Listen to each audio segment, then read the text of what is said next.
Hey guys, it's Cal from the Lighting Doctor. We're on another project here just off the Elbow River in Calgary. This is going to be a fun project because we're doing a couple of different things, but like always we're sticking to really the 2 or 3 core lights that we use in most of our projects. And we're really focusing in on this project is highlighting the home and the architectural features of the home, especially so that as the bystanders are walking by or driving by, that's where they really get to experience the lighting effects on this house. So that's what we're going to do, and you're going to notice with a lot of the lights we positioned that we're focusing on a lot more of these architectural structures of this home. So the first light we're going to be using on this project is kind of our standard, our up and accent light. This is the one that if you take advantage of the try it before you buy it offer, we'll actually send you one of these at a discounted rate that you can actually go and play with and see how it's going to look like on your property just by hooking a simple 9-volt battery up to the terminals. But where we're going to use it here is really highlighting some of the architectural features of the front of this home.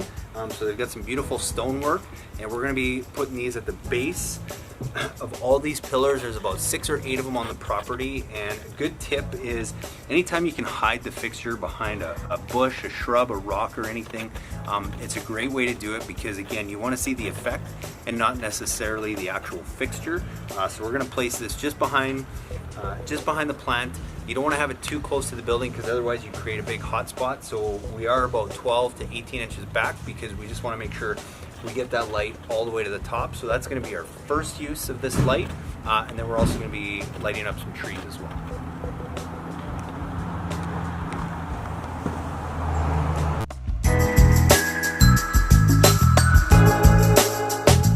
So I'll just share with you guys one little trick, something called a Hex Baffle.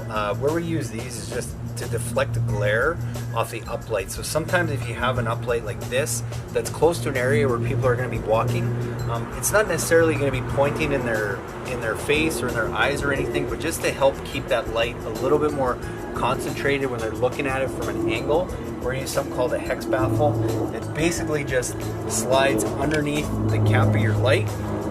It goes over the lens, over the light and under the lens and snaps back on. And then all that's going to do is just deflect the light that's being maybe portrayed that way. So somebody looking down, they're not going to see a light shining right up in your eyes. So this is a great little tip to use anytime you have a high traffic area where people might be walking by the light, so they're not shining directly into their eyes.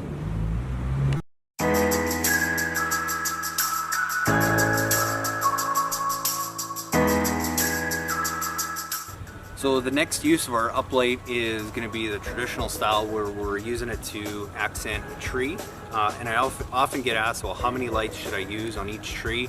And it really depends on the size of the tree and what you're looking for. But on any smaller tree, usually one light is going to be enough. But I always tell people, make sure you leave lots of extra wire at the base, because if you want to add more lights down the road, you can do that. And as that tree grows, you're probably going to want to do that. But this is a bigger tree.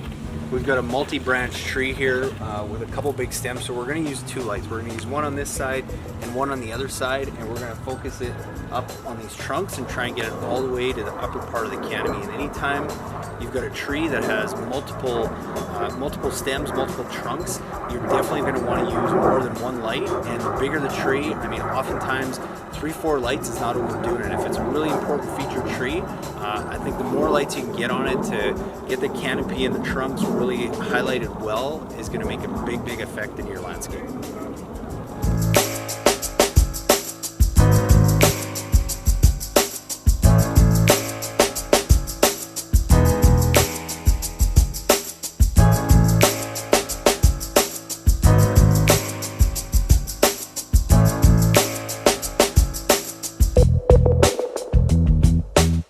So now that we've selected our lights, I often talk about you got to go and just place all the lights roughly where you want them. You're going to want to come back at night, see how everything looks, because you might want to make some adjustments.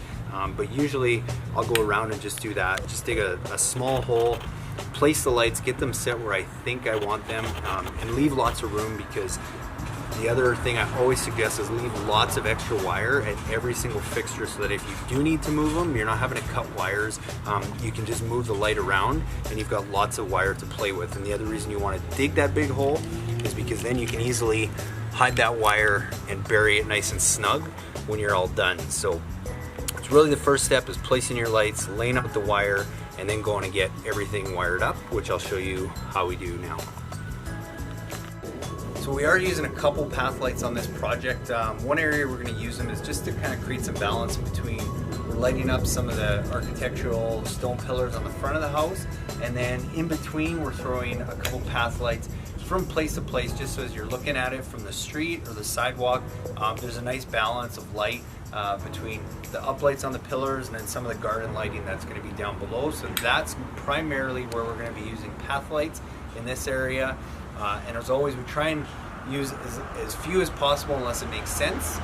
And in this case, we've got about 6 to 8 path lights that are just going to create a nice balance of light throughout this property.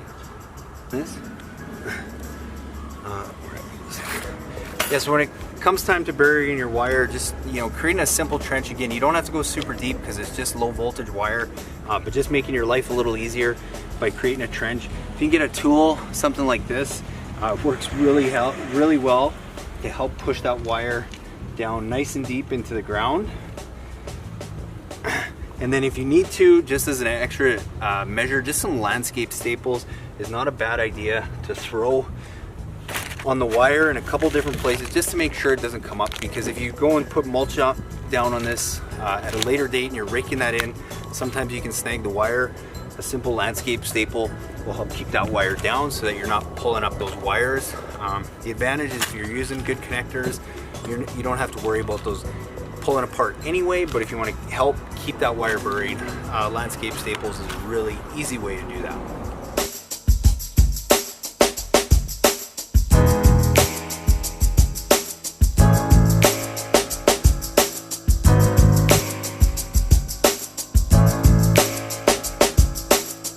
So 2 other lights we're going to use on this project. These again are 2 of my favorite lights. We're going to be using a LF wall light. This is going to be a nice barbecue area, and they're going to have a nice stone tabletop on here that's actually going to lean over and cover this. So really all you're going to see is the lighting effect on the stonework on the base of this. I like this light because you can tuck it just about anywhere and it totally disappears, and all you really see is the effect. So we've basically got 4 of those around this barbecue area. And then the other light we're going to use is we have a nice pergola that we're going to have some hanging lights that we're going to feature on the top of these. We're only putting 2 because we don't need to light up the whole area. We're just trying to create a nice ambient light. So that's why we've chosen our VE hanging light also for this project. So again, 2 of my favorite lights, and we're going to use them in this project also. So the last thing I'm going to explain on this property is a transformer and how to size that properly. I'm not mounting this one right here, but anytime you're going to mount this, you want to just mount it close to a GFCI receptacle, somewhere that you can plug it in. And all that does is it converts that 110 volt power that comes out of the house down to 12 or 15 volt that is going to go to your system. And that's what makes it low voltage, and that's what makes it safe to handle. And I always get asked, well, how deep do I need to bury the wires? Do they need to be to code? Do they need to be 12 inches, 24 inches?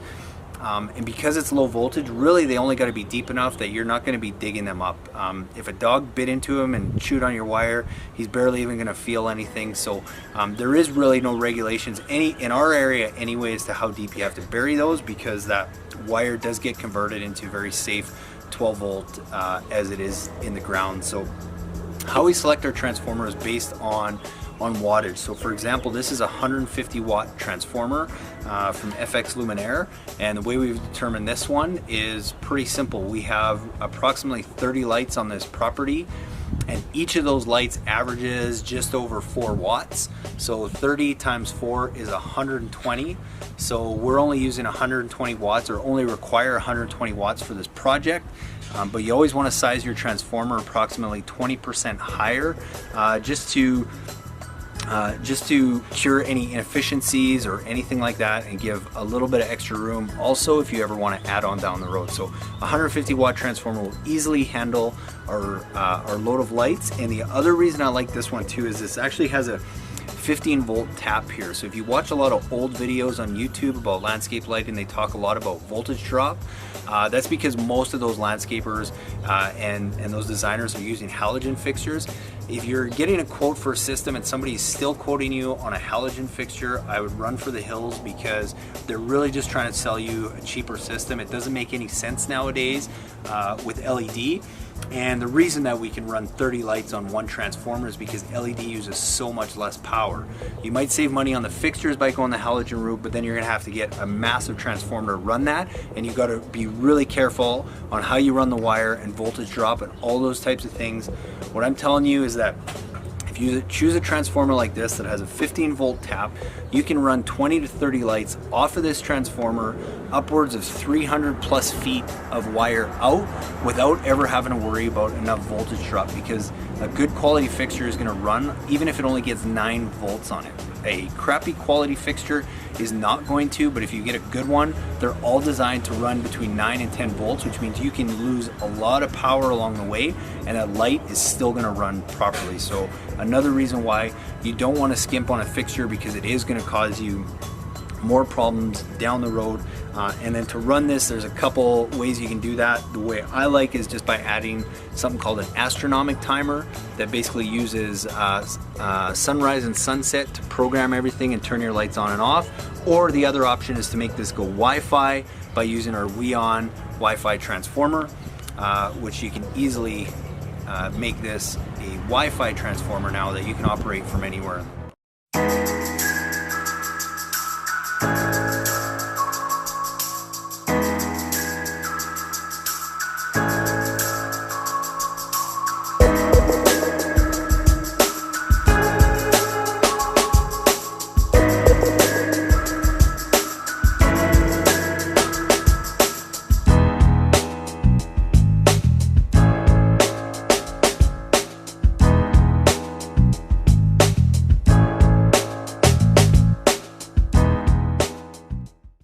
Hey guys, it's Cal from the Lighting Doctor here. I'm really excited about our new try it before you buy it offer. So many of you guys have been asking, what's the difference between a premium quality landscape light and all the crap that you're gonna find online? Well, now you get a chance to feel it. You can go on our website for a limited time and you can order one FX Luminaire LED uplight that's found in most of our premium quality kits.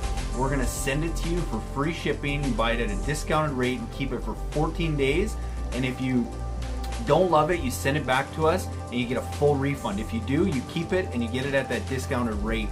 And a little trick, you can even go around your property and go see how it's gonna look before you decide to buy an entire kit, simply by taking a 9-volt battery, taking the 2 wires from your fixture, attaching them to the terminals, and then you can actually go start lighting some stuff up and see how that's gonna look and see how this light feels. So if you have any questions, email me at cal@lightingdoctor.ca.